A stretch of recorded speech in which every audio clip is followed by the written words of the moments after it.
I'd like to call the November 14th, 2022 Board of Commissioners work session to order. We appreciate your patience this evening with our technical difficulties. As always, we will begin with the Pledge of Allegiance. And this evening, one of our residents, Mark Connolly, is going to lead us in the pledge.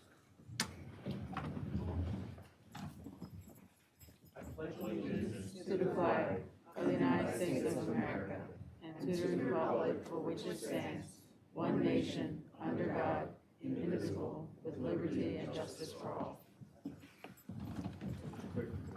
Thank you, Mark. Deanna, will you do the roll call? Denise Hall, President. Here. Catherine Carter, Vice President. Here. Liz McNaney, Commissioner. Here. Martha Similaro, Commissioner. Here. Sandra Zadell, Township Manager. Here. Megan Weaver, Assistant Township Manager. Here. Lauren Gallagher, Township Solicitor. Here. Nicholas Cross, Township Engineer. Here. David Duffy, Chief of Police. Here. Nathan Crittenden, Finance Director. Here. Van Reeker, Zoning Officer. Here. And it is noted that Commissioner Damsker is absent. Thank you, Deanna. Lauren, were there any executive sessions? Yes, the board did meet in executive session earlier this evening to discuss matters of potential litigation and labor relations. Thank you. Next, we have the public comments. Please state your name and if you are a resident or non-resident when you come to the mic. Thank you for respecting the 5-minute rule and practicing decorum. Our goal is always to give you the most complete and correct answers to your questions from our staff who are experts in each of their areas. For that reason, you have the option of enclosing your email address in the registry if you would like us to reach out to you during the week with the full answers to your questions.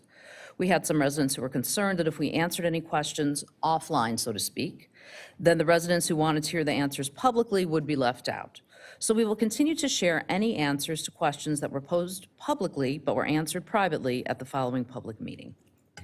First up this evening for public comment is Fred Hankin.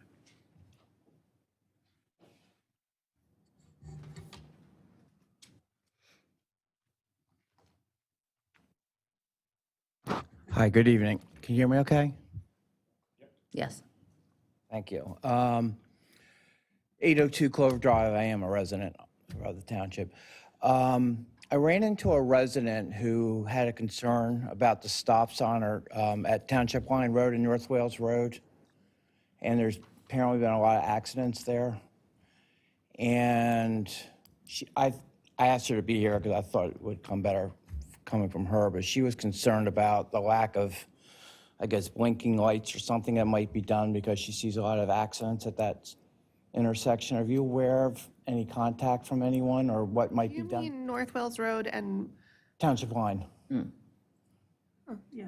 Right. Right at that Chief intersection Duffy, there, that big intersection. I asked Chief about it because I've heard about that issue as well. And it's not on your radar, Chief? No, there's very low number of accidents there. There really aren't any. Anyway, she made it seem like there was a lot. I don't want to speak for someone else's behalf. I urged her to come here if she had an issue, but I don't want to belabor also that. Fred, you could let her know that she could email me directly and I'd put her in touch with I the actually chief. only know her first name and Oh, okay. No problem. I was just as a public service to a resident.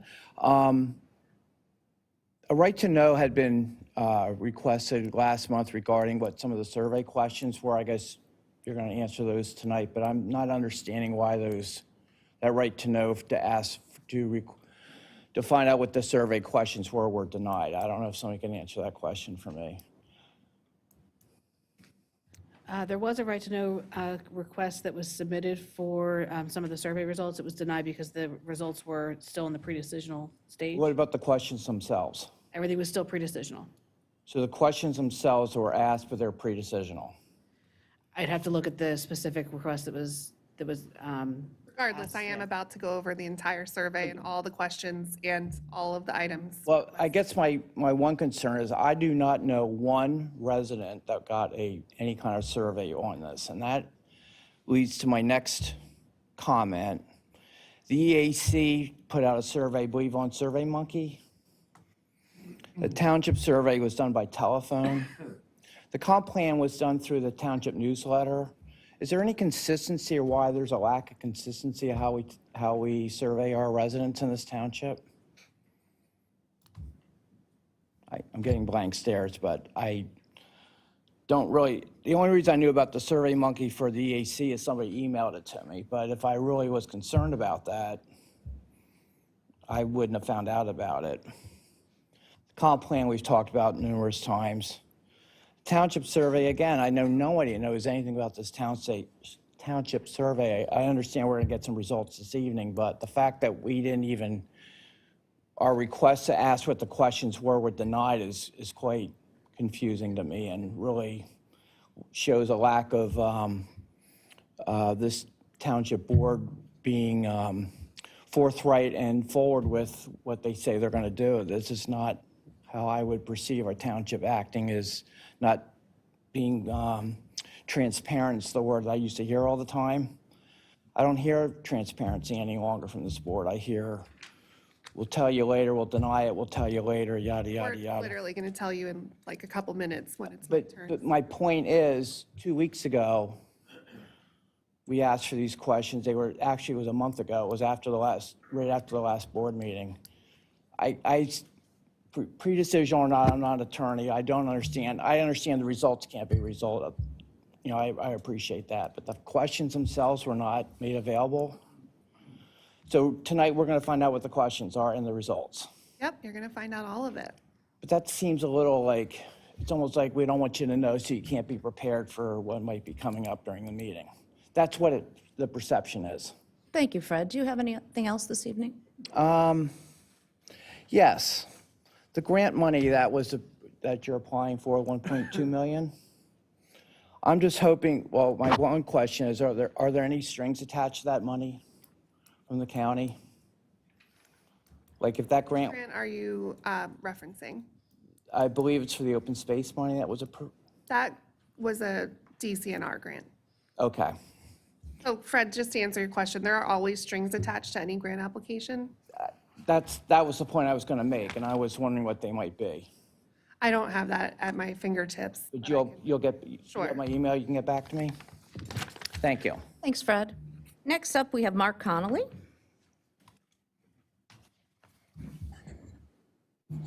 Mark Connolly, 11 Kearney Drive.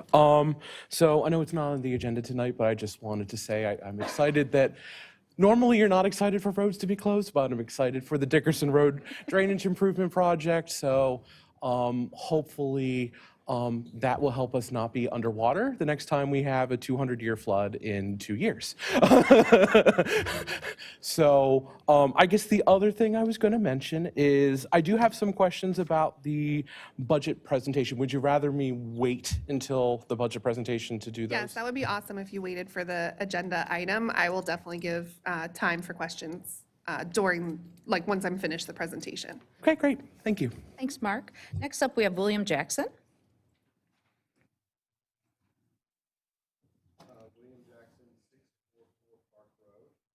I'm here tonight both as a resident of Gwynedd Township as well as a member of a new nonprofit group that's starting up called Bike North 10. One of our main goals is to encourage bike-friendly infrastructure in the North 10 area. And I'd like to direct my comments tonight about the Wawa proposal at the corner of Town and Valsport Road. I know it's not up for approval, but I assume it will be at some point, so I'd just like to forward some ideas for you to consider as you look at that proposal. Oftentimes people complain about the traffic, but they don't often have an opportunity to do anything about it. This is one of those opportunities. When we look at the Wawa proposal, I would like some of the things for the consideration to maybe be things that we consider for any other proposals that the township might have in the future. When it comes to bicycle infrastructure, can we insist that they include things like bike racks there? So if someone wants to come and visit that location, not in a car, they've got a place to lash their bike up to. I've heard the other proposal for the Wawa location at 202 and Welsh Road. They're wanting to extend additional car charging stations. Can we also insist that some number of e-bike charging stations also be included in this and maybe future proposals? When we consider that intersection, I've heard it stated by this organization here that Upper Gwynedd Township doesn't have a downtown, so we have Parkside Place. But we do have some key intersections that I would say are aesthetic to Upper Gwynedd, both by the residents and people passing through. That intersection is one of them. So what can we do to make that intersection more functional to both the residents and anyone who's passing through that intersection. In our township master plan, if that's the right word for it, I know that there was a consideration of putting some sort of extended sidewalk or path down Sumneytown Road to connect to that intersection. Can we start to consider at least getting something like that established between Clearview Road and the edge of that property line? That would unlock pedestrian traffic both on foot or by bike to get from the neighborhood south of Sumneytown in Upper Gwynedd Township to that intersection. Can we also consider the fact that there is no easy way in or out of that intersection unless you're in a car? And if we made some improvements to that intersection, it would significantly unlock the ability of our high school students to be able to walk or bike ride to school. And that obviously is going to take probably some coordination with Talminson and maybe the state or the county or who controls that intersection. But this is the opportunity to not just think about that Wawa site itself, but how it connects and interacts with everything around it, and how it can be used better and more safely by our residents and by those passing through that intersection. That's it. Thank you. I just want to give you a couple pieces of information because Yeah. whenever I see you, I think trails and bike infrastructure. So just a couple updates. We just did apply for a grant for a shared, or for the engineering for the power line trail along Sumneytown Pike back down Dickerson or Wissahick, one of those roads back to, yeah. And then additionally, we are working with the TMA from Montgomery County, which I know you attend their meetings because I've seen you there. Recently, we decided to add to Broad Street. We're paving Broad Street next year, so we're planning to add a painted bike lane on Broad Street. But what part of Broad Street? So it's the Upper Gwynedd portion that we own from, I don't want to misspeak, Garfield towards Lansdale Okay. to the intersection with Sumneytown. Garfield towards, okay. So you won't necessarily connect to the bike trail that's on Morris Road? So we also have asked them to look into that intersection because it's that's a very difficult intersection for pedestrians or bikes. Right. There's some grading changes that would have to happen.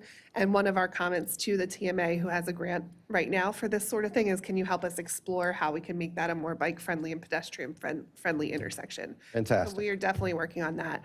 And the reason we just easily slipped in the bike lane is because we are paving next year. So it just is so easy to add the lanes, and Broad is very wide there. Yep. So we're working on it slowly but surely.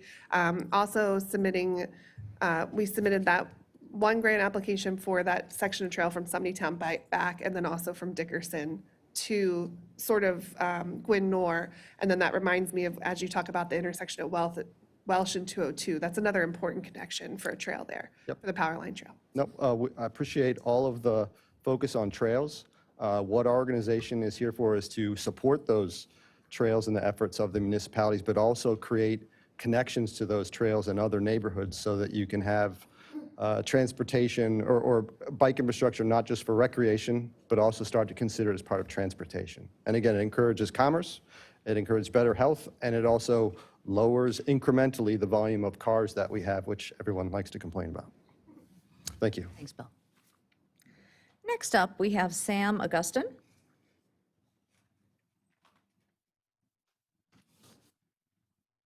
Yes, Madam Chairman, I'm here with J.P. Mascaro and Sons to discuss your recent yard waste and leaf bid.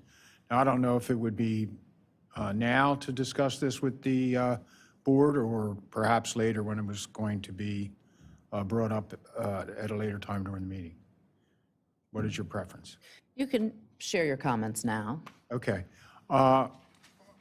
I had sent a letter today to your assistant manager, Megan Weaver, and I hope you got a chance to look at that, but I'll summarize our thoughts. As we're aware, this is the first time that the township has gone out on a leaf and yard waste bid. It's very worthy that you do that because I live in Limerick Township, and I happen to be I have a residential subscription where I have to purchase trash and recycling service. Just as your residents do. They all purchase their own residential trash service, correct? Yes. Okay. Now, where I'm at, and I'm sure where the residents here, what they have to, or what the haulers have to offer them doesn't include this service, okay? It's very spotty. So what you have is a substantial amount of your waste in the spring and fall, and then you also offered containers, one a month, as a central location for the people to dump this material. A substantial amount of the waste then does not get properly handled unless the homeowner composts it. Now, I have 8 acres at my house, so I have plenty of area to compost.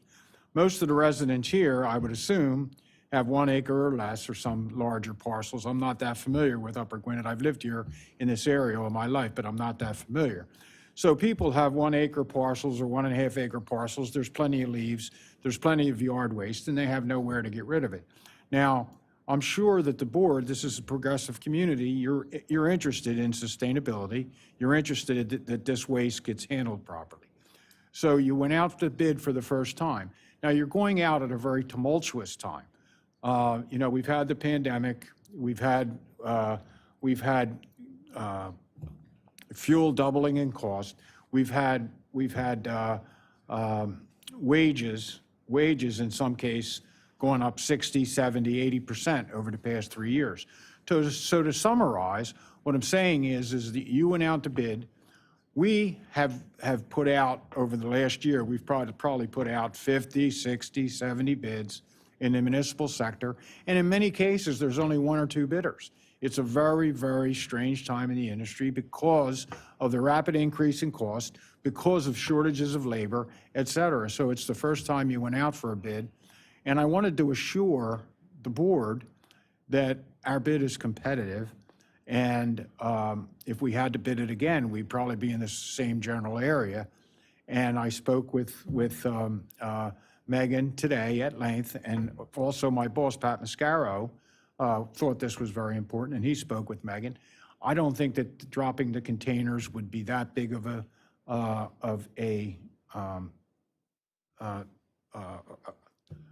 it wouldn't drop the cost as much as you think it would, and it also would hurt the program, because then for basically 10 months of the year, you have that container in place that the people could really heighten themselves with recycling of the yard waste to make sure that it's properly handled.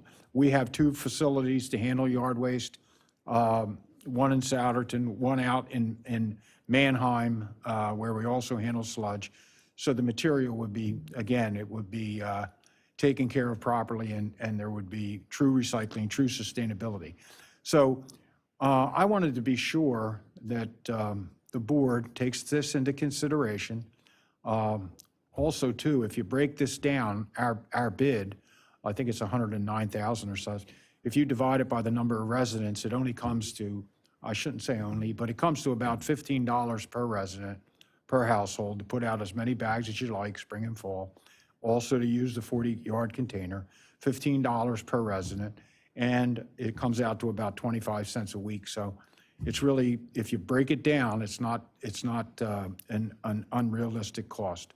And again, when you consider what costs, I mean, to get a sandwich today costs you $7.50. So you're really not talking about a high cost.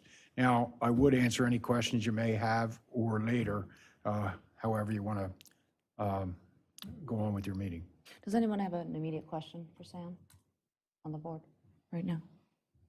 Well,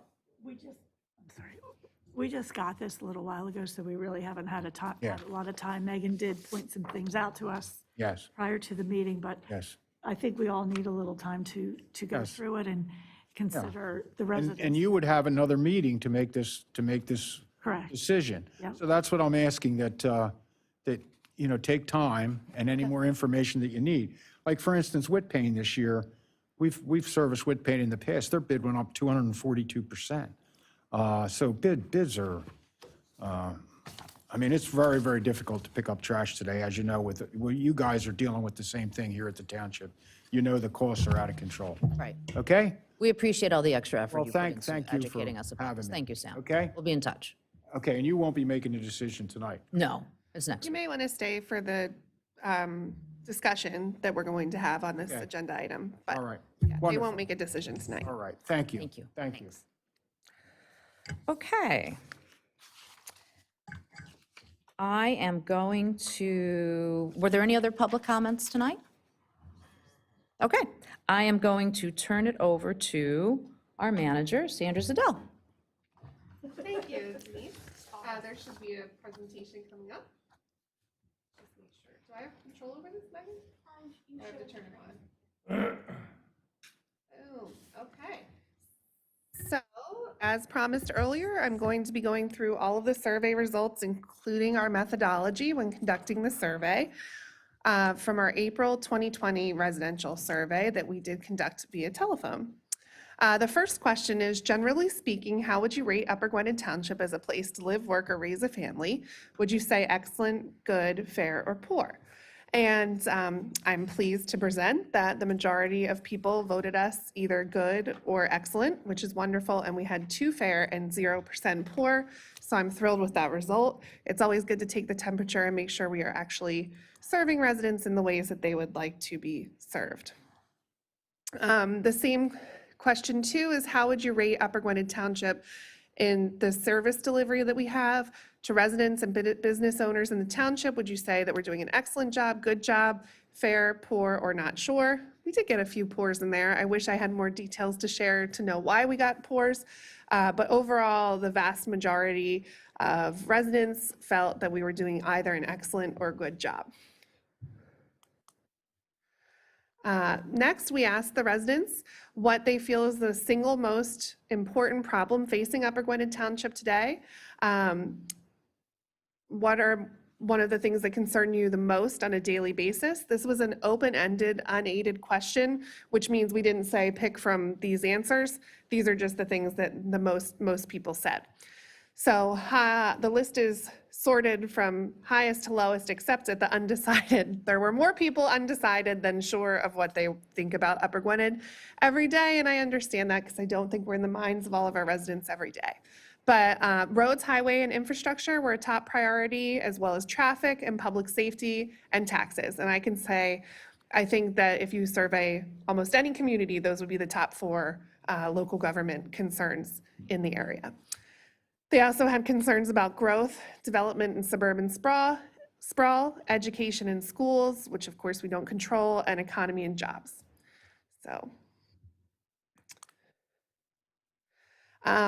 Then we did give them assistance on this question. We asked, from the following list of 8, which 3 should be the township's priority over the next decade?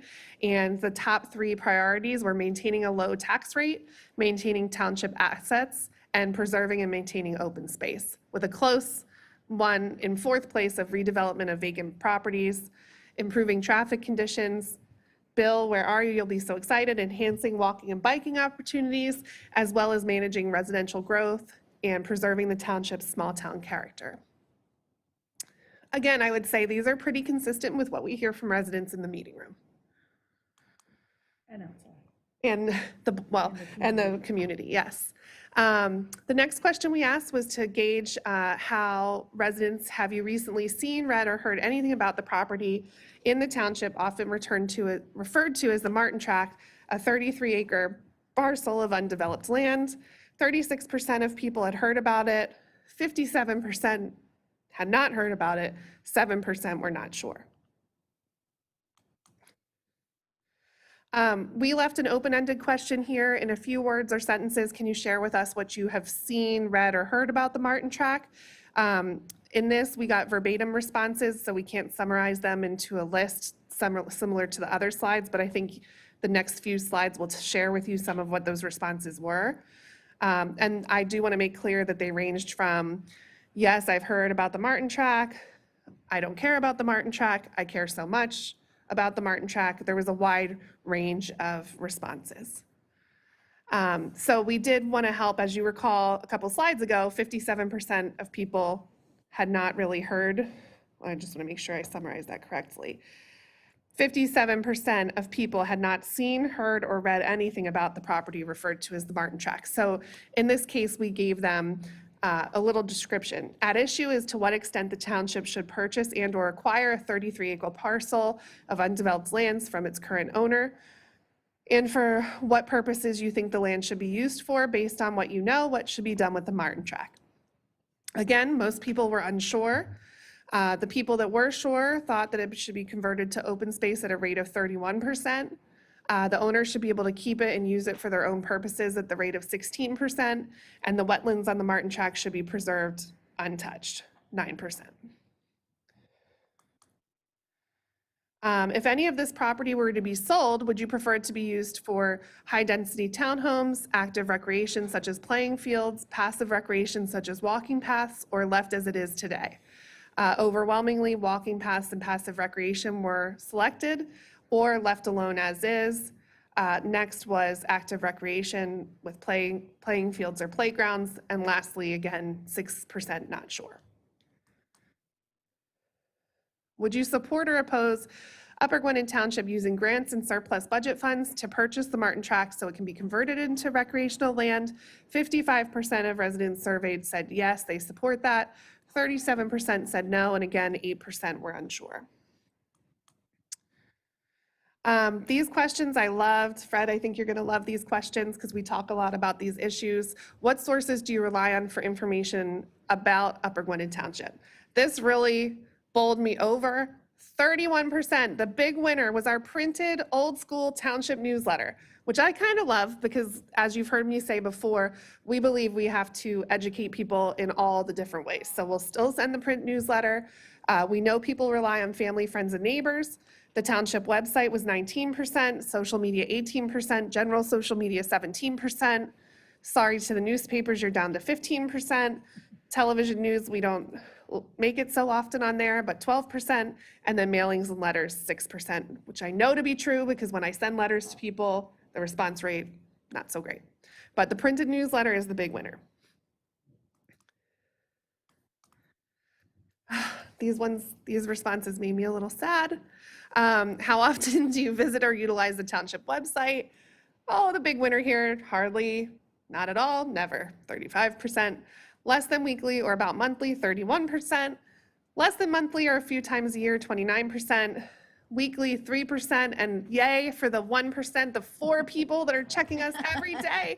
I love you, whoever you are. It's wonderful. Same with the township's Facebook page. I don't think I have to go verbatim go over this, but I think, unfortunately, we know all of this to be true. People don't pay as much attention to us as we wish they did, so it's constantly a goal of ours to, or think they do, to up these numbers, which we're trying to do. It's been a goal of ours for the last year or so. So again, hardly at all, never is the big winner, tied with monthly or a few times a year. Twitter, biggest, hardly at all, never, 88%. Sorry, Megan, I know you do a lot of tweets. 88% of people that we surveyed hardly at all or never look at our tweets. 1% looks at our tweets weekly. And Instagram, doing a little better than Twitter, but sort of the same boat. Another question we wanted to see, this is another big winner for Bike North Penn or whatever, I forgot the whole name of the group, but Upper Gwynedd Township has 5 parks. Which features or amenities have you used within the past 12 months? This was unaided, people just gave us their answers. Walking and bike trails, top winner here at 61%. Playground equipment, 24%. Oh, none, 16%. Tennis courts, 8%, the pool, 6%, basketball courts, 5%, and gazebo, 3%. This is one thing that, like, if you ask the employees, I would have put the basketball courts way higher because we see people out there all the time, but it's nice to see the statistically significant numbers in this survey. Just to address the methodology, our sample size was 300 residents. The sample size reflected our actual sample size of our community. So for example, we have 51%, the census says we have 51% females, 49% males. We reflected that in our survey results, same with the ages.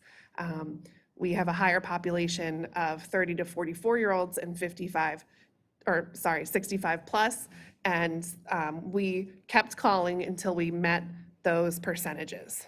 When I say we, it wasn't really us, it was a survey firm, but that is how it was conducted. Also, we looked at the resident status and met our census results with our survey results. And also included employment status. And that concludes my presentation. Just a few more points I wanted to make. Some questions earlier. I want to just point out a few things. So we completed this survey by a telephone survey because we feel that's the most professional way to conduct the research for something so important as this, that asked a lot of questions about our communications, residents' happiness with the services we provide, an important issue with the Martin tract. So we wanted to make sure we got statistically significant results. And a telephone survey is a standard way of conducting community surveys, and it's recognized by the American Association of Public Opinion Research. The sample of 300 residents was statistically significant. We had a 95% confidence level and a 5.6% margin of error. By comparison, a survey fielded 3 weeks ago on the midterm election in Pennsylvania used a sample size of 460 residents to measure the entire Commonwealth. It was also conducted by phone. That was conducted by Muhlenberg College. So it's impossible to contact every resident. Earlier, I was asked why we do it this way or that way, and it's really based on what's available at hand and what kind of data we're trying to get. In this case, we were trying to get a wide range of answers versus maybe the EAC survey, which is just asking about a plastic bag ban. So we did it in a way that employed a professional testing agency. Survey House is what they're called. And I've been very happy with the results that we received. Any questions? I'll start with Bill and then Fred, you're next.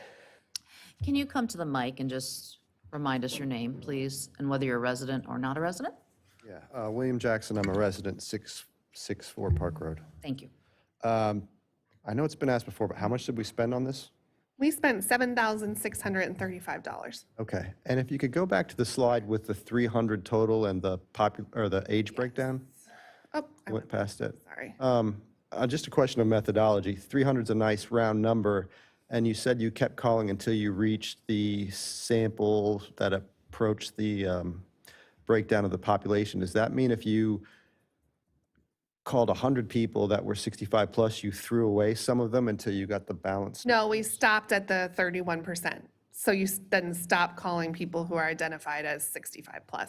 Got it. Okay, thank you. Yeah, good question though. Thank you. Fred? Say my name again, or? Please. Fred Hinken, 802 Clover Drive. I find 300 people to be so minimal. I can't even, it blows my mind. You talk about the way you communicate, all these different, do you have slide 8 up here, by the way? I'm sorry. Again, we asked for this information over a month ago. I would have been better prepared to maybe ask some questions.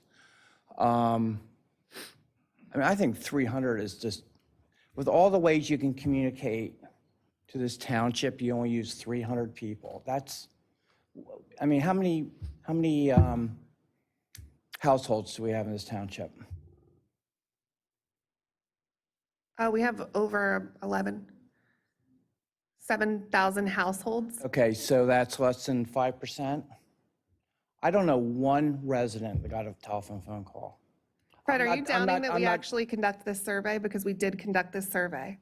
So, I'm not challenging the fact that oh, you- okay, because that wouldn't even cross my mind, Sandra. that's what that I'm, question sounds like. I'm questioning the fact that, how many residents use the website and read your newsletter, Oh, there we go. percentage-wise? Well, do you mean in I general mean, I or think people answered feel the survey? unrepresented if they're not given a call. We can talk all day long about that statistical, you make sense, but as a resident, I never got a chance to answer that. I don't want to look behind me, but I don't know anyone that got a telephone phone call. No survey ever calls all the people, like, it's Understood, but I impossible think to you have achieve other that. methods to get the information that you need. I don't think this is a good way of doing this at all. What way would you suggest for us to get I think I've mentioned this multiple times, mail? Liz. In the past, it's all on record. You've got a newsletter that you get out. You said that's the most popular. You can't stick a card in there, answer some questions, or go to this website and get information. That would have been real simple to do. The way that I look at this, and And $6,000, you could have put it in your township newsletter for less than $6,000. being able to do it the way where they were calling the people like Mr. Jackson asked, between certain age groups, because if we just put it out there for everybody, would we get a good sampling of all those ages? Well, aren't they the people that live here as opposed to a representative of? What was could you go to the ages? I was just wondering. I mean, I'm just, No, yeah. I like, think having a good discussion is if they're healthy. 18 and younger, to get 10% of the 300 were in that age group. Correct. And they're Which probably the matches ones. our community's census data. Right. So, yeah, and then 31%, so our community then is a little bit on the older side age, and we were able to reach 31% of them.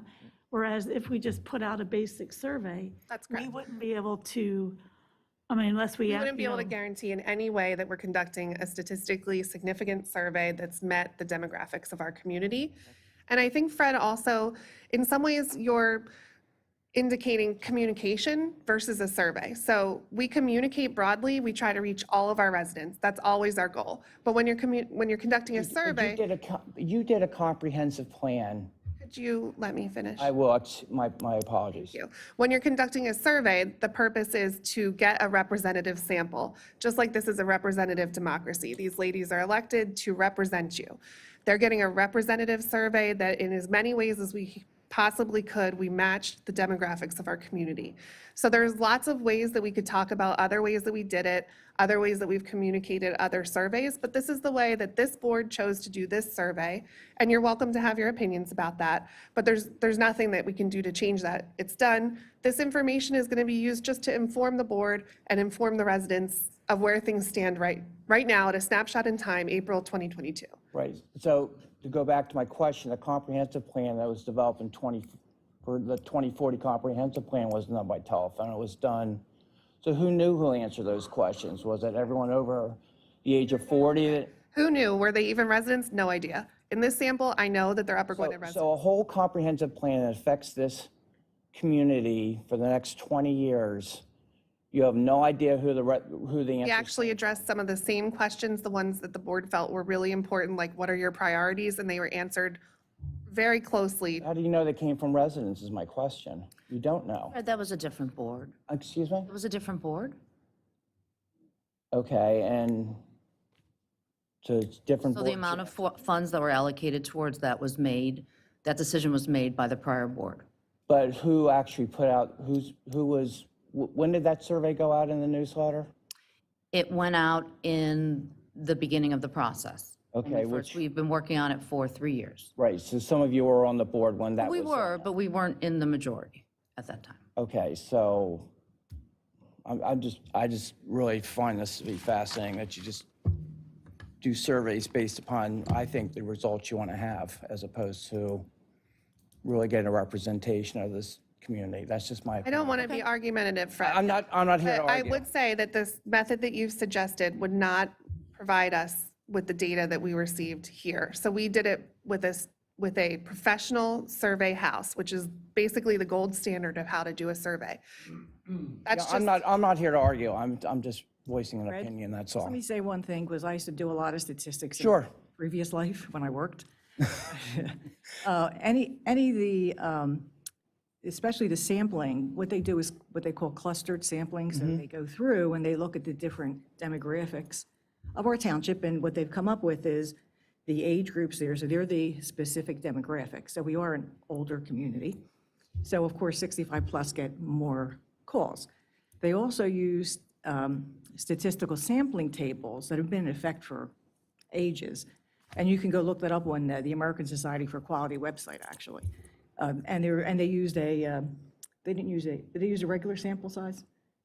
Or did they use tightened or anything? I don't know, Martha, I'm sorry. Probably used a regular sample size, which says that they take the broadest range to look at that, which happened to be for our particular demographics and population, it was around 300, I think. And I did look it up, and it was 301, I think. So you can be assured that the way they sampled was very statistically sound, how they did it. And they did it according to proven methodologies that have been around for many, many years. I guess this goes back to my question before. Surveys seem to be done by different ways depending on. So the That's- EAC that's- survey is a survey that's based on plastic bag use that is one citizens group's request of the board to do that survey. In this case, the board wanted to get an idea of a wide range of topics. As you can tell from the questions that I went through, only about a third of the questions dealt with the Martin Tract. The remainder of the questions were just information that helped guide the board and staff. For example, I will never recommend eradicating the print newsletter as a result of this survey. I think you'd agree much that I as it can, costs, of yeah, I can count on that. So I don't think that you're going to see any board members or staff making huge, important decisions as a result of this survey. What we're doing is using it as a guide to take a point in time and understand how people feel in that point in time, which we succeeded in. Because I think one great question would have been what to do with all this compost that we have. I took pictures of all these bags are everywhere. I I don't know if I need a survey. I know we need help with that. I urge this Yeah. board to do something. It Yeah. breaks my heart to see Yeah. these guys dump. I mean, No, it I is hate it. I frustrating, can't yeah. even tell you. I compost till the cows come home, but I'm fortunate enough. Did just have a composting workshop, if that helps. My son's taught me everything I need to know. Okay, good. Thank you for your time. Is there anyone else who has any questions about this specifically? No? Okay. All right, thank you. Van, you're up.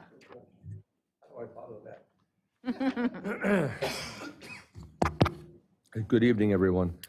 Planning and zoning, 4 items, some of which you've heard before. Let's go through them quickly. 593 Wawa, which was referred to, this is the site that was referred, well, there's actually 2 Wawa sites. The first Wawa is at Welsh Road and 202, and it's the proposal, this is continued from now the 3rd time. I think hopefully it'll be heard next week, to provide 3 electric vehicle chargers. There's 8 out there now that are for Tesla vehicles only. These would be for universal application. That's to be heard next Tuesday. Any questions on that one? I know we've talked about it. For those of you that go to that Wawa site where the 8 are, the 4 new ones would go adjacent to the 8 that exist along the perimeter of the parking lot in front of the canopy. Next, 1912 Sterling. Van, I'm sorry, Yes. just real quick. Mr. Jackson asked about the bike racks at these places. Is that something that you've ever, like at the Wawa, that you've ever dealt with? It's or- really a great idea, particularly the e-bikes. I didn't know they had e-bikes, but I made a note. So I think it's something we can certainly talk about with the new Wawa. Yeah, we can definitely just ask the developer. The ones to that incorporate exist are going to them. be harder to get to, but I think it's a great idea. These 2 applications are actually promulgated by Wawa or their vendors who approach Wawa and say, hey, can we build these things? And they've all been approved by Wawa because you need a signed lease or a signed agreement to make the application. So I guess that's something we could talk about. Thank you for that. That's a great point. Are we okay on that? Yes. Okay. Sterling was residential application that was approved, basically an addition onto a corner lot, on a corner lot. The next is the other Wawa, which was also referred to. It exists, existing property applicants, as we indicated, would like to move forward with the demolition of the existing building. It's called Sumney Forge. I guess it's by now 40 or more years old. And proceed with a single Wawa store. They filed a plan, sketch plan has been evaluated by staff.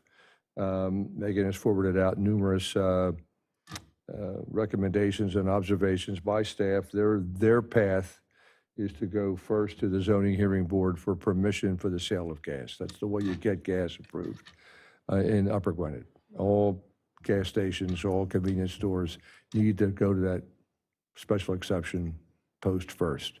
So I had expected but have not received an application.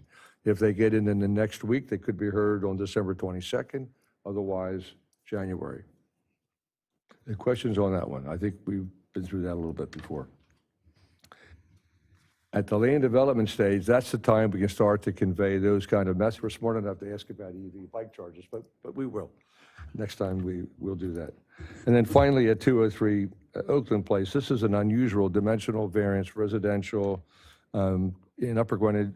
Garages, when detached, are permitted a certain location, more liberal location on the property, i.e. closer to property boundary, 6 feet as a matter of fact. When the garage is not a detached but attached to a primary dwelling or building, the setback is 25 feet. Typical for all residential districts.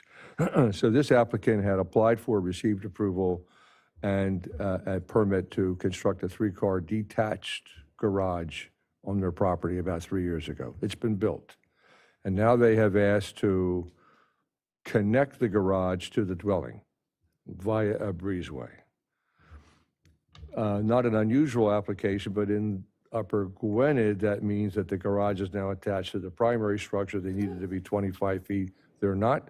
They'll need permission to construct the breezeway because the detached building is already less than 6 feet. For me, it's one of these, let's see what the neighbors say. Let's see how the zoning hearing board will inquire about the facts of the neighborhood, residential, single family. But for me, it's all the neighbors have been and are always within 500 feet, are always notified. And let's see what they say. They'll come out, they'll give their opinions, I suppose, and the zoning hearing board will make a determination. That's also scheduled for next Tuesday. Questions on this agenda item? Thank you. Thanks, Van. You're up, Nick. Yeah, there's not much to touch on tonight. We just wanted to highlight, we have a few projects that are in construction throughout the township. And we just wanted to make it known that, we're striving to have good communication between the contractor and the residents throughout construction. Our inspectors are on site as often as they possibly can and are making sure that construction activity is staying within the project limits and to make sure that the project sites are kept nice and clean and tidy by the end of the workday. And then we just wanted to make sure residents are aware that, if there are ever any access needs or special circumstances that with these projects construction that might affect their day-to-day lives, they can feel free to let our project inspectors know, which they can relay to us, or they can call the township, which they can relay that to us as well, and we can reach out to the contractor and try to coordinate those special, access restrictions or anything with the contractor. So that was pretty much all we have for I'm this just week. going to take a moment to brag about the projects we have going. I know we talked earlier about the Dickerson Road drainage project. We also have restoration of the basin on Newberry. That's consistent with our MS4 program. We're revitalizing a basin and creating a better BMP, stormwater BMP, best management practice. And then lastly, what else do we have going on? We have one other big one. We should be finishing up the road program. Finishing up the road program, but there was, I know, the village's spray lining, my favorite project, $600,000. It's a big deal. So in one of our neighborhoods in the township, it's an older neighborhood, their stormwater infrastructure underground is in pretty bad shape, as we've for years been TVing our stormwater lines to get an understanding of it. And in the next couple weeks, Megan, you can tell me, is it happening now? It's happening now. So the spray lining is such a cool project. We are spending, I think, $500,000 or $600,000 this year on this project. What we would have to spend to dig up those pipes and replace the pipes and then restore the roadway could be probably 10 times what we're spending on this new technology where they inlay like a plastic tube basically, and then it expands and it makes a new plastic pipe in the place of the older pipes. So it's a big improvement, reduces sinkholes, and improves our infrastructure. Sorry, I had to take your tax dollars at work moment. Those are our capital projects. So moving on to the staff departmental reports, I'd like to put those in the consent agenda for next week, as well as the public meeting minutes. And then it's time for my budget presentation, which is super exciting. So Megan, all right, here we go. Before I even start a slide, no tax increase. Woohoo! Okay, I like it when people get excited about that. Okay, until the year that I have to recommend it, which I don't expect to be soon. I'll take the applause for the years when we don't. Okay, so the budget process, we start working on the budget. This year, we started probably in July or August with our new finance director, Nate, who's here in the back, has done a great job of presenting this budget and working with the department heads to come up with a great budget. We had 2 public work sessions followed by 2 BOC meetings. This is the first of 2. We currently have a balanced budget with no tax increase, and the budget is going to be advertised and scheduled for approval at the 12/12 meeting. This is approval at the work session. The reason we're doing it at the 12/12 meeting is the 12/20 meeting only leaves 10 days. And so we have to, by law, put in a budget ad that has enough time to allow people to inspect the budget. And I always freak out a little bit if we're too far along in December, the ad doesn't run, that we'll be having a meeting like on the 31st to talk about the budget, which we don't want to do. So this is a slide that I created last year to show you where our tax rates fall in comparison to other Montgomery County communities. I think everyone could agree we're on the lower third portion of that, and it's great news for our residents. So a quick snapshot, and just an FYI, I'm going to allow questions just at the end. So a snapshot of our general fund operations. We had a great year with revenues. They were up significantly compared to what we budgeted. So that's great news for the township. The biggest chunk that went up, that had the highest unexpected gains, was our earned income tax, which does represent one of the largest revenue sources for the township.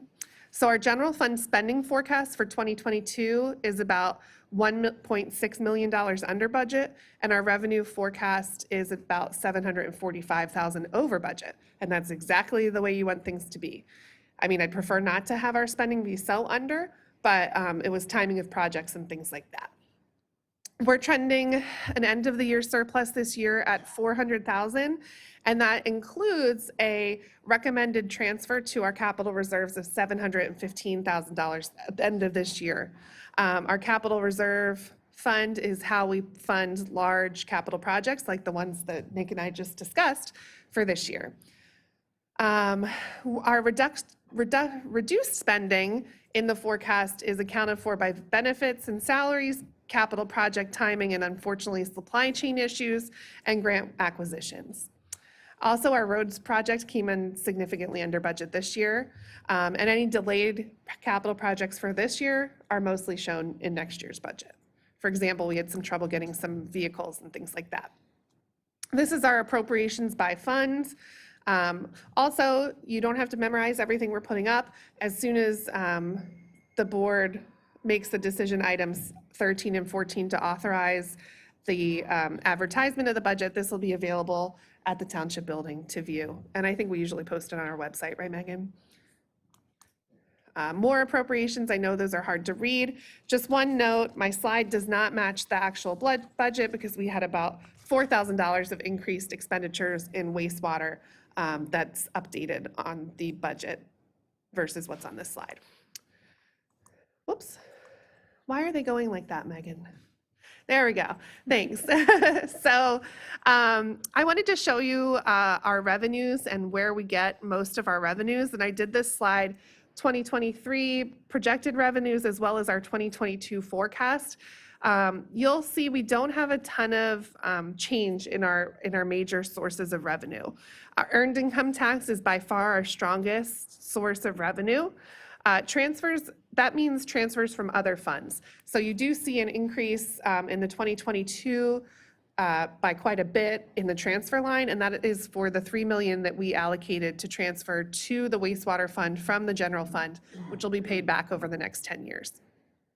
Local services tax, county and state grants, these are all our revenue sections, and you can sort of see where largest spending is. This one I love. This shows you how steady, in general, our largest sources of revenue are. So for example, real estate taxes, we don't see a ton of fluctuation. Even real estate transfer tax, not a ton of fluctuation. Local services tax, not a ton of fluctuation. EIT is where we see fluctuation, and lucky for us, it's been fluctuating in the right direction for the past 3 years, as well as permits and fees. Green represents this year, and in the permits and fees, if I had gone back 5 years, you would have seen that big increase that we had in 2020, which was an unexpected increase with everyone being at home during COVID, doing repairs to their homes. This chart shows our general fund expenditures, and sort of the spikes in the chart show you the departments that we spend the most on. And in line with our survey and in line with, I think, what most residents expect from us, we spend the most on public safety and public works. And that's sort of our bread and butter in our operations, is keeping the roads clear and having a safe community. You do see that big spike again at the end on transfers. Again, that's the 2022 transfer that went to the wastewater fund. Going over our operational review, you may recall that this year we brought on a full-time fire marshal position, which has been wonderful. He's also our full-time emergency management coordinator. He's provided a lot of great value service, and we look to further expand that service. We have currently a part-time fire marshal. We're looking to change that. It's a stipend position. We're looking to change it to an hourly rate, just to hopefully be able to even focus more time on fire marshal services this upcoming year. We have a lot of planned facility upgrades for safety, compliance, and better workspaces for our staff. Those safety concerns, it's the same thing I discussed last year of having our entrances to the township building be secure. Right now we've increased the security over the past couple of years, but in general, we don't have far as secure of a workplace as I think we should. We have increased costs associated with property insurance due to our giant claim that we had on our insurance, and also anyone that runs a business knows that cybersecurity and in general property insurance prices have gone up. We have increased police costs. Those are really due to ladder increases and negotiated contractual salary obligations. That budget, our police budget, really doesn't change that much year to year, except on those important staff expenditures. We are looking to bring on a new full-time employee as a IT director or IT employee. We currently have no IT employee. It's Nate. He's our IT director, our HR director, and our finance director, which for a $17 million organization just seems a little off. We need our finance director to spend probably most of his time on finance instead of mixing in with all of our many requests for IT needs. We do have an IT vendor, but having someone in-house will enable us to address needs more quickly, more efficiently, and it will also be a bit more cost-effective through time. We're looking to, obviously, as the gentleman from Mascaro mentioned, everyone is falling victim to higher gas and heating oil prices across to all departments, but 63% increase in public works alone for gas costs. So it's a lot, it's inflationary, and we're making plans for that for next year.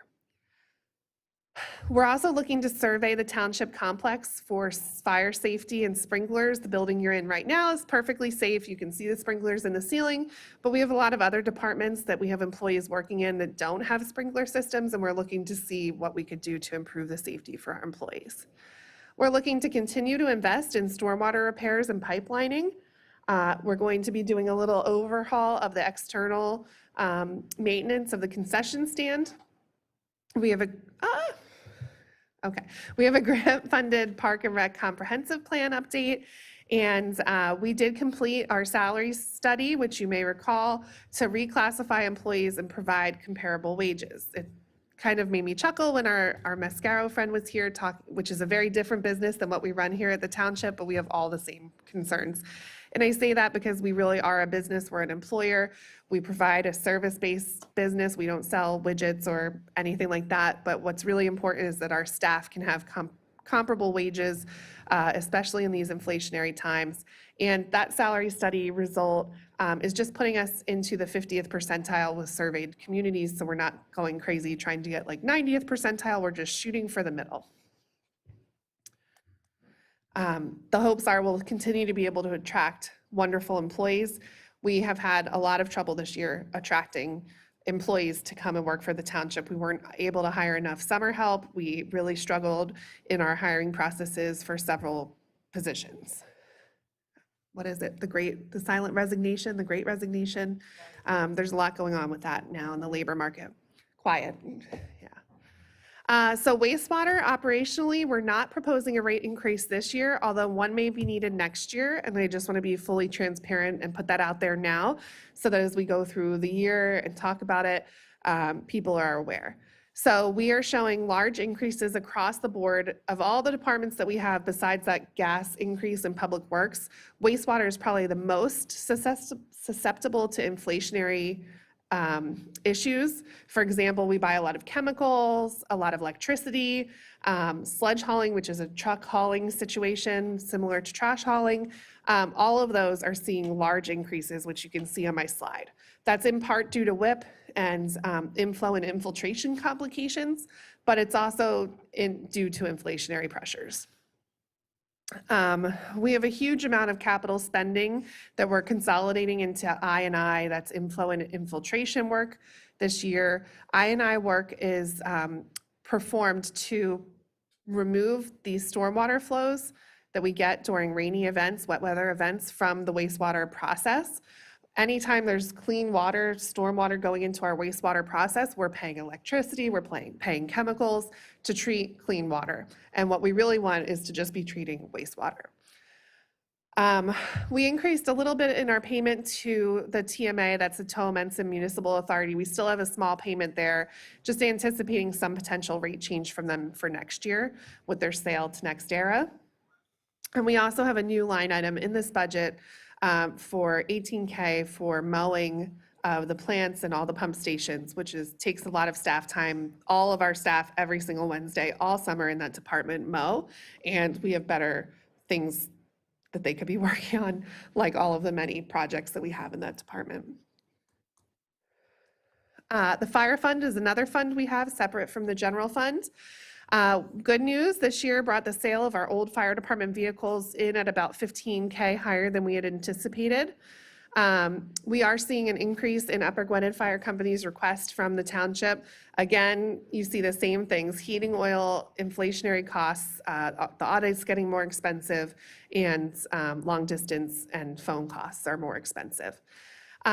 You'll see a return of our fire department volunteer stipend program that's going to be funded exclusively by the fire department, as well as $7,500 budgeted to North Penn Fire Company for a fire police vehicle retrofit, as well as just the remaining line item. We have $463,000 and some change in the reserve fund in the fire fund for future vehicle and building improvements.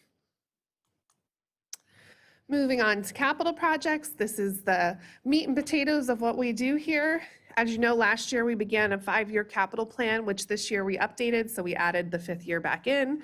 The proposed spending in 5 years is over $26 million, very close to $27 million, for over 143 projects across 7 departments, funding from 11 different sources.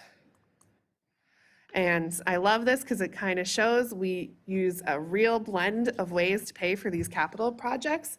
For example, grants make up 14% of our spending. Our capital reserve and general fund are each 16%.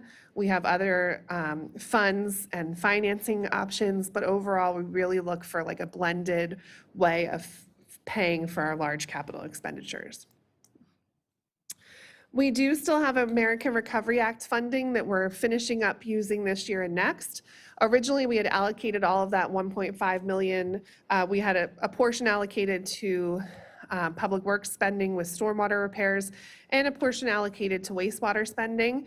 But as everyone knows that follows us, which my survey says there's not that many, but I feel like people in this room know that we had to spend a lot of additional spending at the wastewater treatment plant this year due to dealing with the unanticipated increase in flows.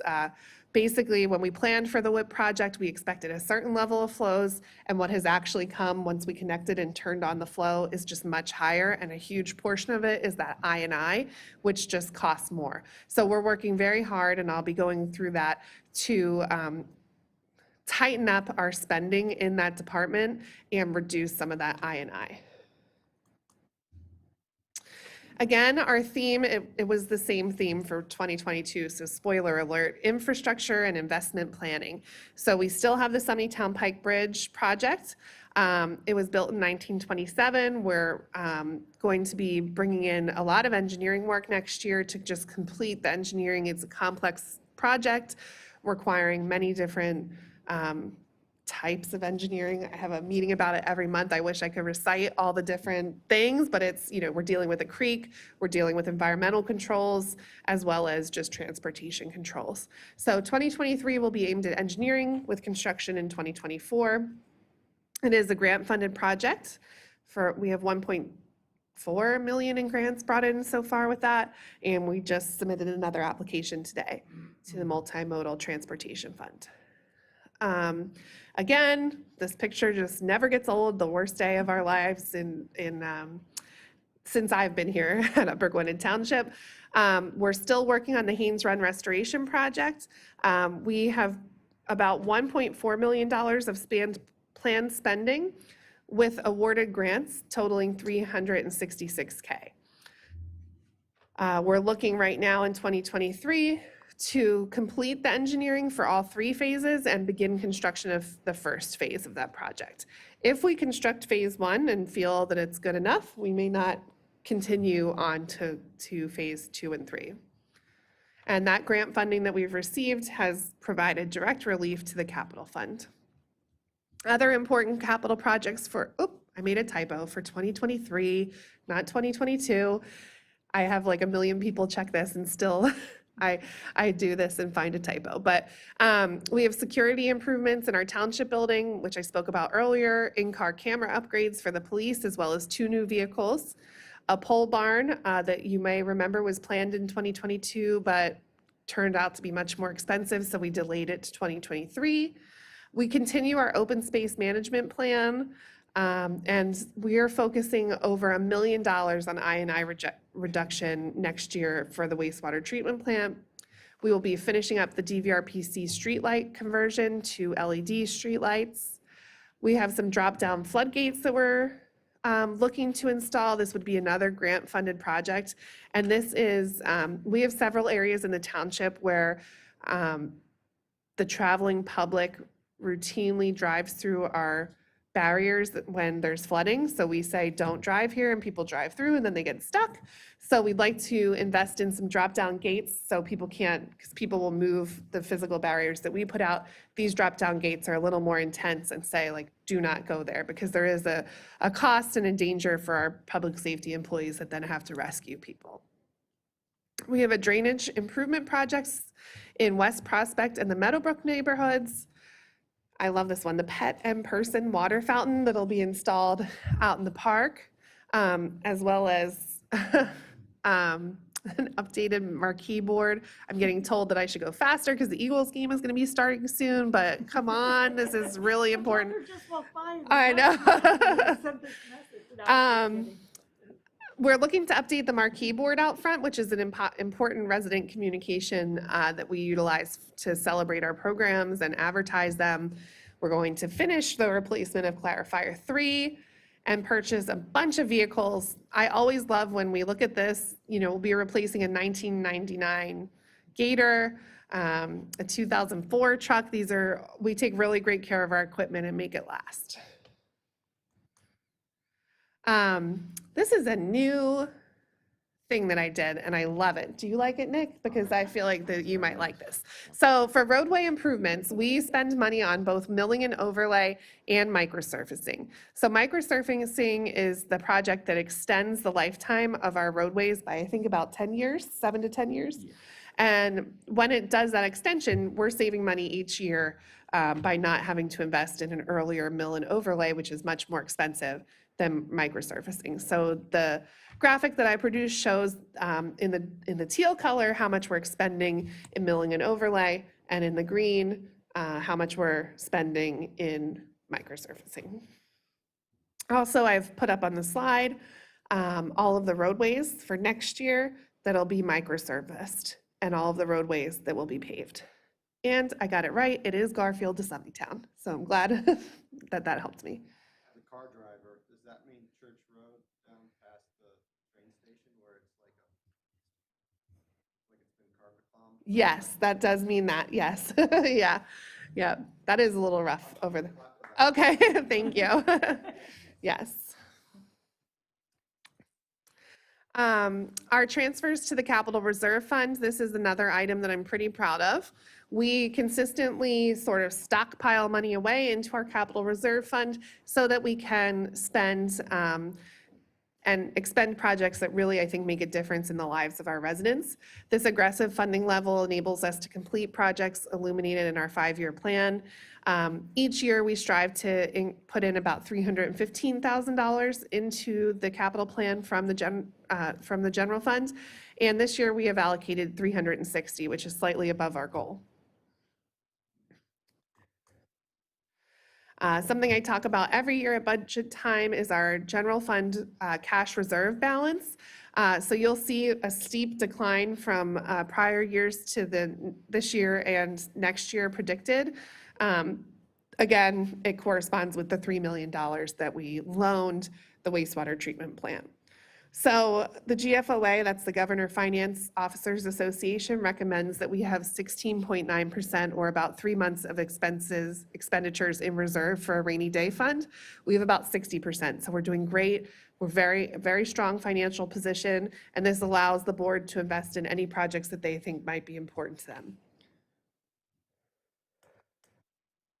So the potential rate increase at the wastewater treatment plant, again, not a typo. This is something that we'll be discussing next year at budget time, but I just wanted to set the stage a little.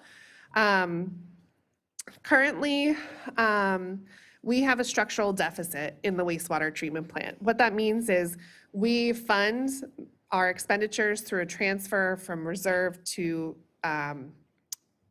operational expenditures.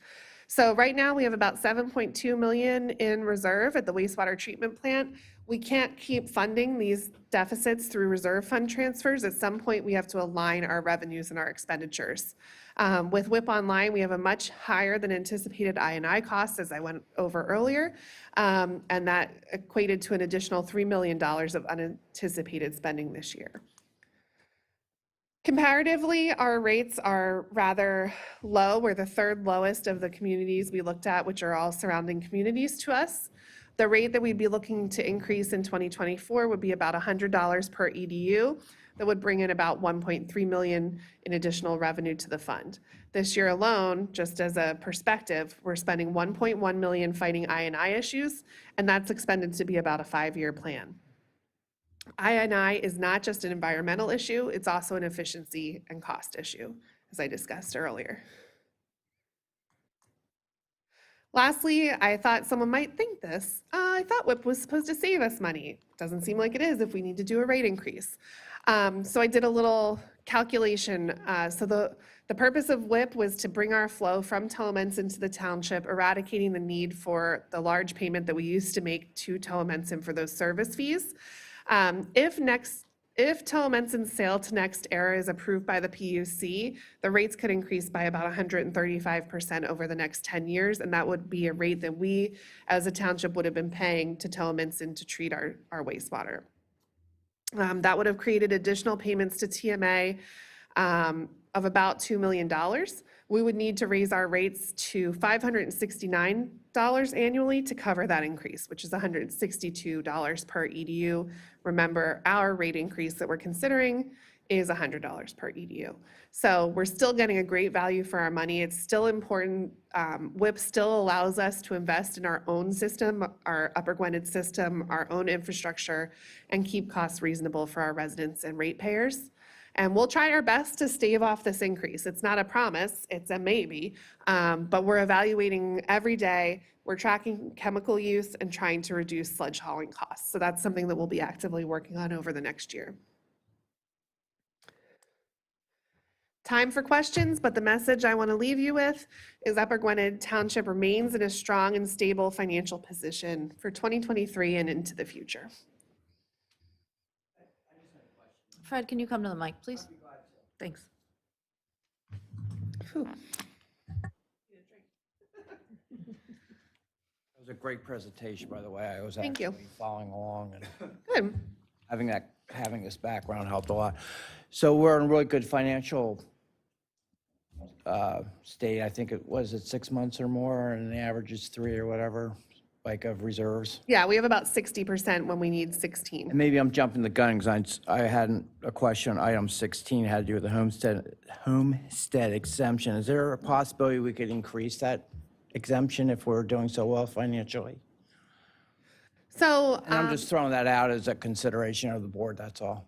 I think it's been in place for at least 10 years, maybe 12 yeah, I think it's been a pretty stable.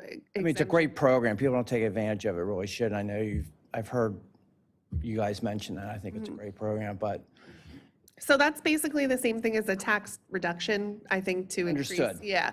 So I I'm saying if don't, we have all this extra money, is there a chance? Because so I'm not saying we have all this extra money, because I did say we have $27 million of future spending. So I understand. I just want to point that out. Yeah, I did a lot of capital budgeting. I appreciate that. But I'm just asking the board to consider maybe a raise in that. That's all I'm asking. Thank you. Anyone else have any other questions? Mark, come on up. Mark Connolly, 11 Carty Drive. So if we could go back to slide 26, just one back. So, and I'm guessing you were expecting this based on my earlier email. So I want to make sure I understand. It's a little complex. It's so a I little bit appreciate- confusing. Yeah. So I guess basically because we did WIP, we dropped our, basically what we're paying Tollemanson by like 90%. So So if we hadn't done WIP, they have 135% of proposed rate increases over the next 10 years. right, so I guess when you're saying the 100, when you're saying the 162 per EDU in the second bullet point, that is if we had not done WIP. Correct, yes. I guess related to that though, it looks like we're still paying TMA, so Yeah. We have about 215 residents that are still going to TMA, yeah. I guess, is it just those residents that are paying, or is that spread out across the whole? No, we charge all of our residents the same rate. I guess what I was trying to get at is obviously from what I'm reading, and I've been following the Tollemanson, the sewer sale a little bit, but not from the fiscal perspective because I thought, well, it's not my township. Applied to you, right? yeah. But I guess even though we've reduced how much we're paying to Tollemanson by quite a lot, and from what I'm reading, that it's potentially a 130% increase in the first 5 years. And then does that mean that that portion that we're paying to TMA, even though it's significantly smaller, could still increase by that much because a neighboring township who we can't vote for their township supervisors and where we're not getting any of the benefits, you know, like having a $50 million fund and having, you know, I think it's like debt reductions. 190 Yeah. million or 115 million, Yeah. sorry. A 50 million from We're what, not getting any of that, that's right, I correct, just yeah. want to make sure, so we're paying more at potentially, but because we did WIP, we're not. Much less, yeah. It would be a much more significant impact if WIP had not occurred. Okay. We follow that sale closely. We know they've applied to the PUC. I know now in the recent election, the government study was approved. So I'm not sure that anything happening with Tollemanson is certain right now. All I'm certain about is we're in more control of our future with WIP.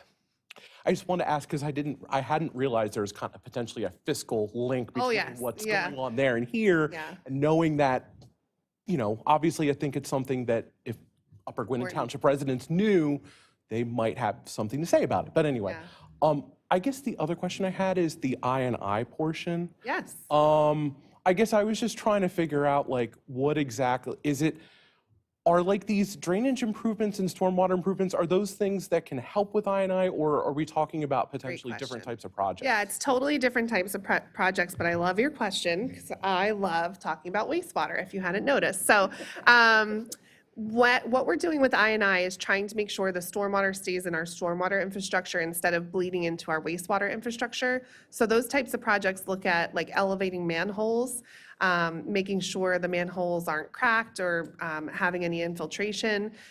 We use TV our wastewater lines to make sure that there's no cracks or infrastructure that is allowing water from the ground to seep into our wastewater flow. So those are the types of projects. And actually, I think about 500,000 of the money that we're going to be looking at next year is really just trying to figure out where our biggest problem is, because this is obviously a problem. It's costing us a lot, and our flow is much more liquidy than we expect. I don't know how else, I'm saying it like a manager, not like a wastewater director. The flow is more watery than we expected it to be. So we need to find those sources of infiltration and replace the infrastructure so that we don't have that.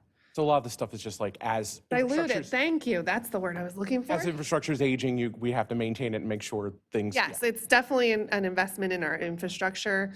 And it's, again, as I mentioned, when the flow is less diluted, we spend less on sludge hauling, we spend less on chemical use, because again, we're dumping chemicals in there to treat it, and then half of what we're treating is water.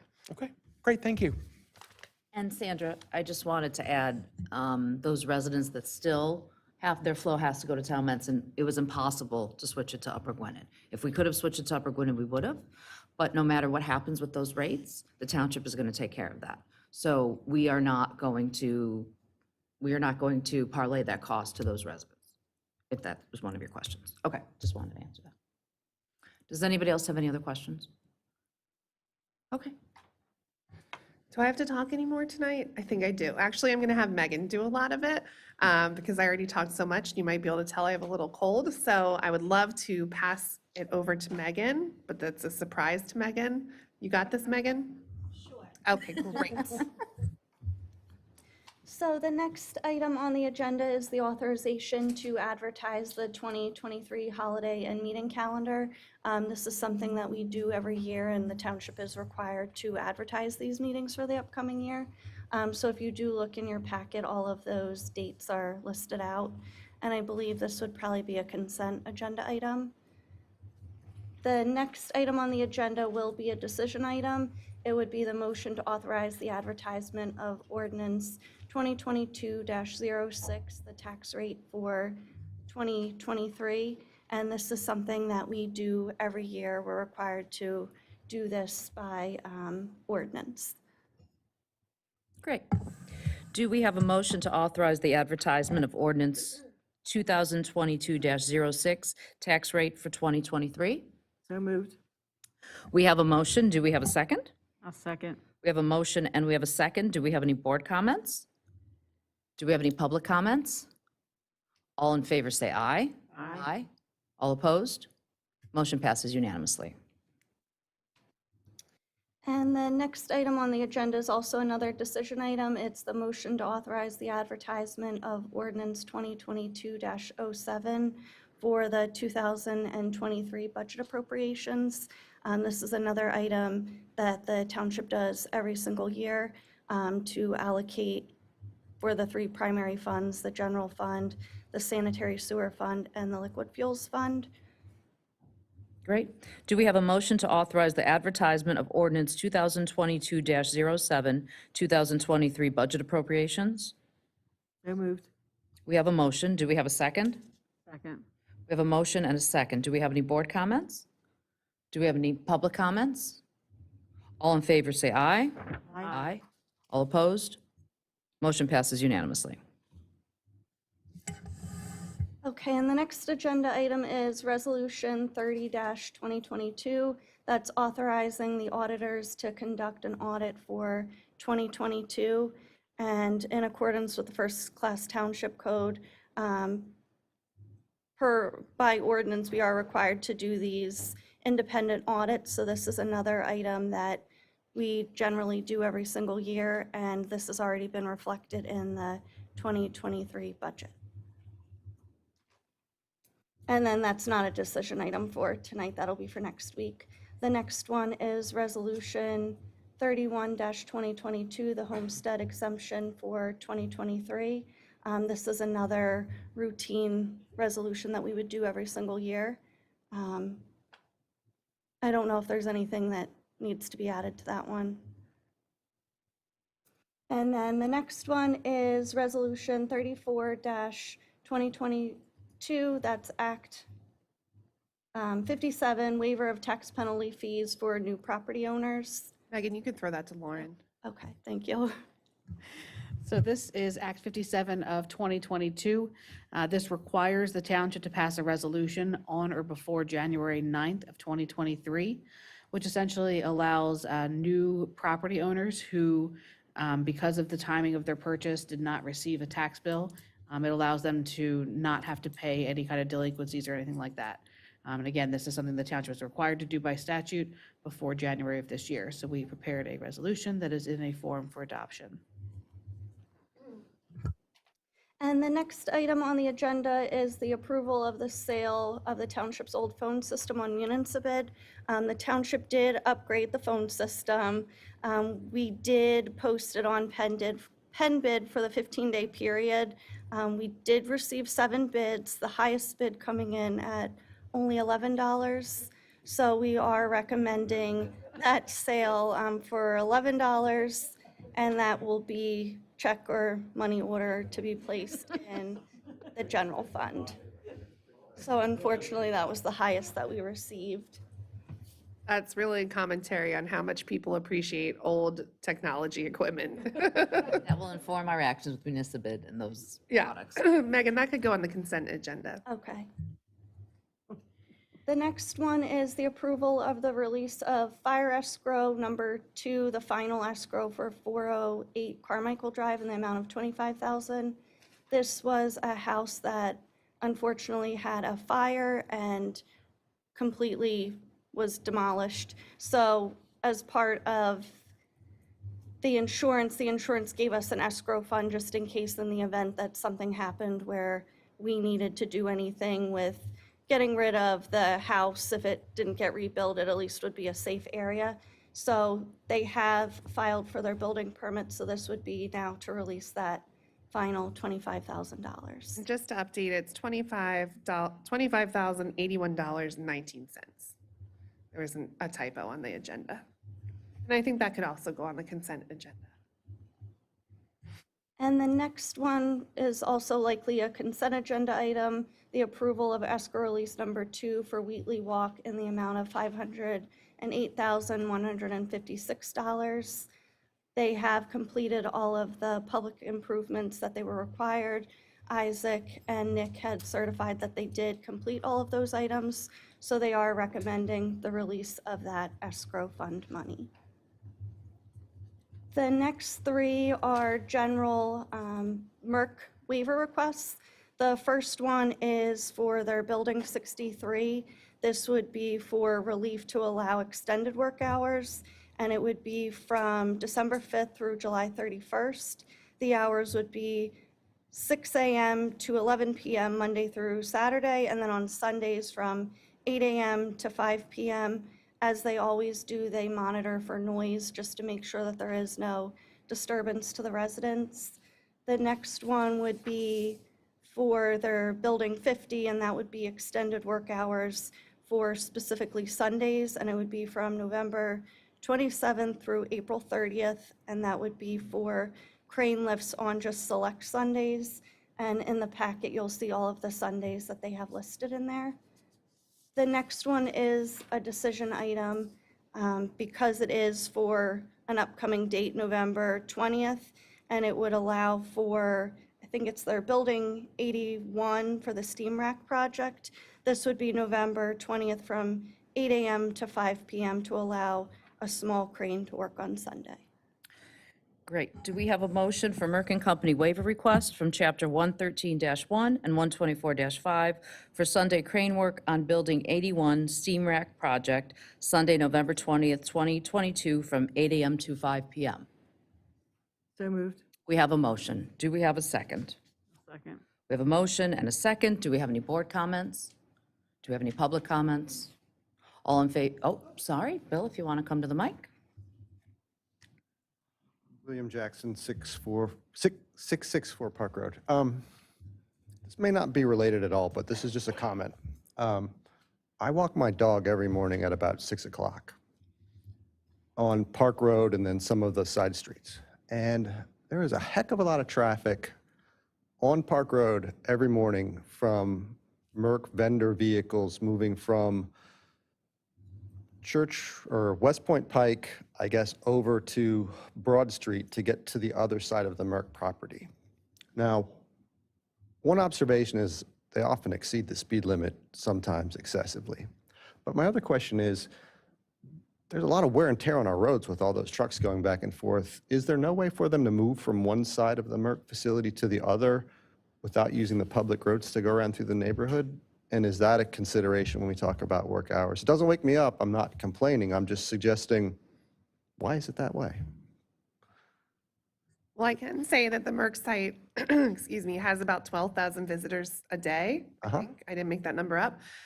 So I think in general, they stagger where they have their contractors come in. So what you're seeing there is probably also happening on Town Pike and at all the different entrances. Okay. My They- perception was they were leaving that big parking area on West Point Pike. There's a like almost like an exterior parking area between the Right. road and the security gate. Oh, It seems okay. like all those trucks are leaving Coming that from there parking and area, coming around. coming around through the village, using Park Road instead of Yeah. Garfield, I assume, because they don't hit the traffic light.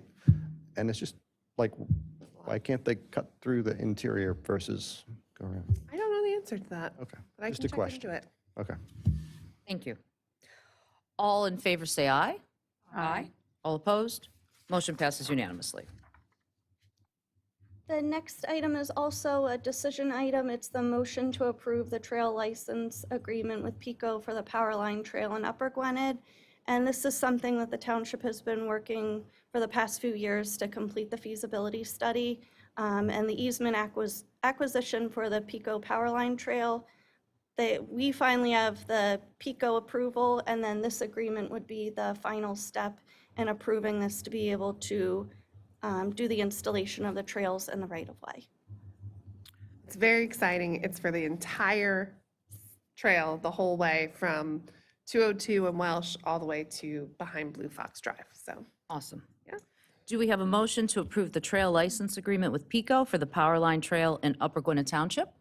So moved. We have a motion. Do we have a second? I'll second. We have a motion and a second. Do we have any board comments?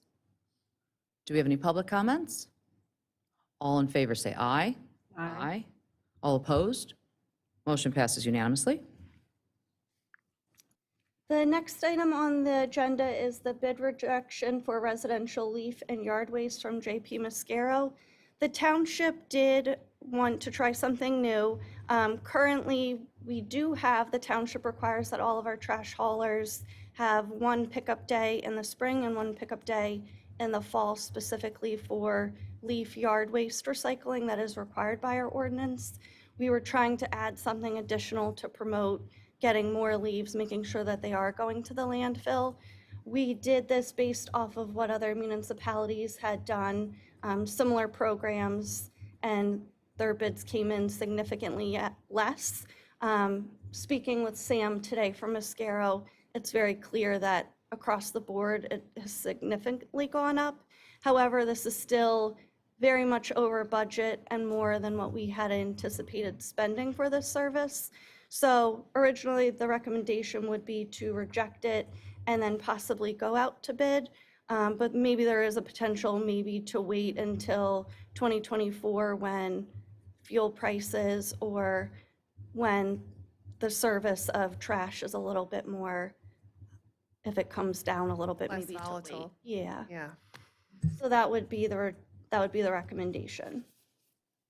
The next item is the authorization to advertise the 2023 roads program. Sandra had gone over the list of the roads that were going to be proposed in the budget. We are trying to get this advertised a little bit earlier this year. That way we don't run into any problems where we're up against school season or anything like that. Megan, do you want to pause to see if there's any public Oh, comment? sure.